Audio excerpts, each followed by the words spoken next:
تبارك الذي نزل الفرقان على عبده ليكون للعالمين نذيرا الحمد للہ وکفا وسلام علی عبادہ الذین اصطفی اما بعد۔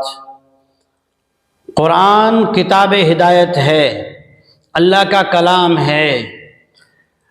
نصارہ کو رلانے والا بھی یہ قرآن ہے، پتھر دلوں کو نرم کرنے والا بھی یہ قرآن ہے۔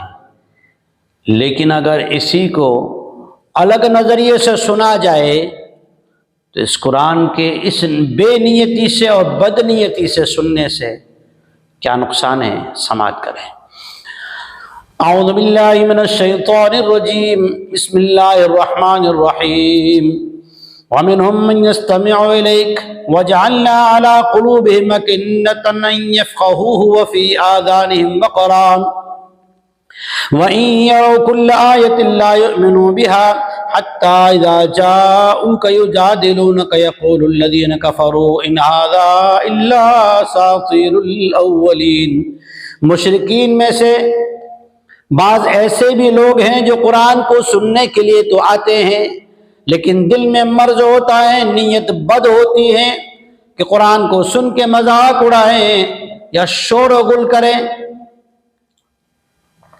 ایک اور آیت میں ہے نا، لا تسمعوا لهذا القرآن والغوا فیہ لعلکم تغلبون۔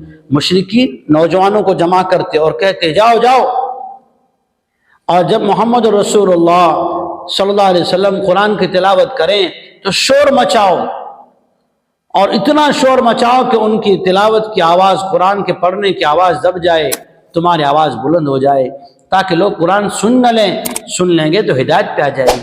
پھر ہمارا پیٹ کون بھرے گا، ہماری کون مانے گا، ہماری منت سماجت کون کرے گا؟ کیسی غلط سوچ تھی۔ اللہ فرماتے سننے تو آتے لیکن نیت بد ہے۔ وَجَعَلْنَا عَلَىٰ قُلُوبِهِمْ أَكِنَّةً، دلوں پہ پردے آ گئے ہیں اور کانوں کے اندر ان کے ڈانٹ لگی ہوئی ہے، کانوں میں جو اللہ نے پردہ لگا دیا ہے۔ وَإِن يَرَوْا كُلَّ آيَةٍ، اگر نبی علیہ السلام کے معجزات کو، نبی کے سچا ہونے کو دیکھ بھی لے تو لا يؤمنون، ایمان لانے والے نہیں ہیں۔ کیوں؟ اس لیے کہ اندر میں نیت حب جاہ لگی ہے، بڑا مرض ہے۔ پھر اللہ جل شانہ فرماتے ہیں آپ کے پاس آتے ہیں تو آپ سے بھی جھگڑا کرتے ہیں، اور جھگڑا کر کے قرآن کے بارے میں کہ بھئی انسان کو کیوں بھیجا، کبھی کہتے اگلے لوگوں کا حال کیا ہے، کبھی کہتے ہمیں فلاں قوم کا حال بتاؤ۔ جب اللہ جل شانہ قرآن مجید میں ان کے واقعات سناتا اور نبی علیہ السلام تلاوت کرتے تو یہ کیا کہتے لوگوں کو، یقول الذین کفروا ان ھذا الا اساطیر الاولین۔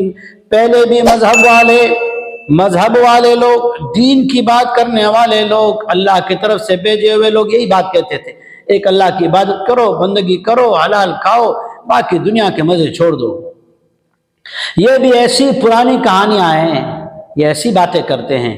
قرآن کو بد نیتی سے سننے کی یہ سزا ہے، ورنہ زبان پہ اللہ کا کلام ہو، محمد رسول اللہ صلی اللہ علیہ وسلم کی زبان ہو، اللہ کا قرآن ہو، مصطفیٰ کی زبان ہو، اور پھر مکہ مکرمہ جیسی پاکیزہ جگہ ہو، مدینہ منورہ جیسا مبارک شہر ہو، بلا ہدایت و انوارات کیسے امڑتے ہوں گے۔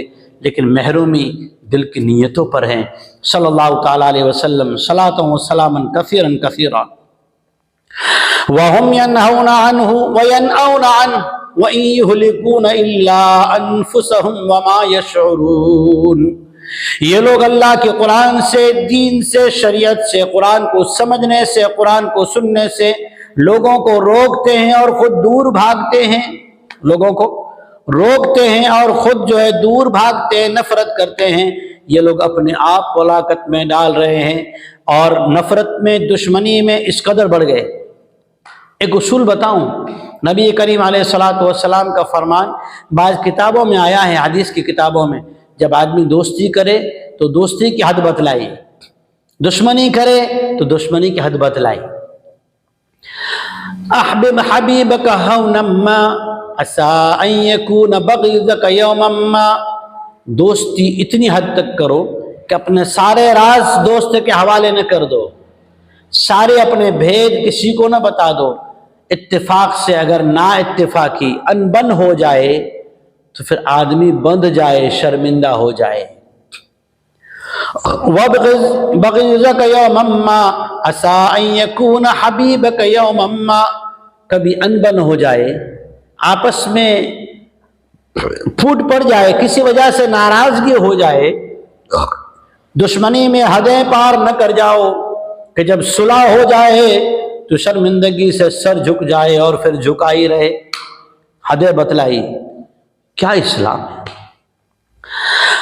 وَإِن يُهْلِكُونَ إِلَّا أَنفُسَهُمْ وَمَا يَشْعُرُونَ، وہ اپنے آپ کو ہلاک کر رہے ہیں اور دشمنی میں انہیں پتہ بھی نہیں ہے اور انہیں شعور بھی نہیں ہے، انہیں عقل بھی نہیں آتی کہ ہم کس چیز سے روک رہے ہیں۔ اللہ کے کلام سے، اللہ کے کلام کو سمجھنے سے، اللہ کے رسول علیہ السلام کی ہدایت والی باتوں سے روک رہے ہیں۔ اللہ جل شانہ ہمیں جو ہیں ایسی باتوں سے جو قرآن کے سیکھنے میں، قرآن کے سمجھنے میں، قرآن سے رکاوٹ میں، سنتوں سے رکاوٹ میں، شریعت محمد مصطفیٰ صلی اللہ علیہ وسلم سے رکاوٹ میں ہو، اللہ تعالیٰ ایسی چیزوں سے، ایسی بات سے، ایسی سوچ سے، ایسی دشمنی سے، ایسے حب جاہ سے میری آپ کی تمام کی اللہ تعالیٰ حفاظت فرمائے، آمین۔ وآخر دعوانا ان الحمد للہ رب العالمین۔ دین کی بات پھیلانا صدقہ جاریہ ہے، ثواب کی نیت سے ویڈیو کو شیئر ضرور کیجیے۔ جزاک اللہ۔